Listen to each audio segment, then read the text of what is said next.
আমরা এখন যাচ্ছি হুন্ডারম্যান ভিলেজ। এই আমরা খালি চোখে না পুরো আমরা বাঙ্কার্স দেখতে পাচ্ছিলাম, এখানে ক্যাম্প দেখতে পাচ্ছিলাম, কি সুন্দর লাগছে না? আর ওই দিকে একটু গ্রিনারি দেখতে পাচ্ছেন, এইটা হচ্ছে পাকিস্তানি ভিলেজ আর এটা হচ্ছে হুন্ডারম্যান ভিলেজ। 1971-এ ইন্ডিয়ান সোলজাররা এই পাকিস্তানি ভিলেজটাকে ডিস্ট্রয় করে দিয়েছিল। তারপর থেকে এইটা আমাদের ইন্ডিয়ার মধ্যে পড়ে।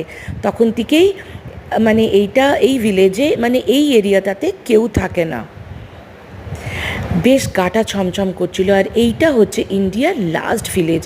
এইখানে বসতি বলতে খুবই কম, এখানে থাকে কি করে লোকজন তাই আমরা ভাবছিলাম। যাকে হোটেল ফিরে আমরা ডিনার করলাম, স্যালাড, চিকেন, স্টিমড রাইস, আর এইটা ছিল মিক্সড ভেজ কারি ডাল। ডিনার নিয়ে বসে পড়েছি। আর এটা হচ্ছে পায়েস। আপনাদের যদি ব্লগটা ভালো লেগে থাকে প্লিজ সাবস্ক্রাইব করে দেবেন।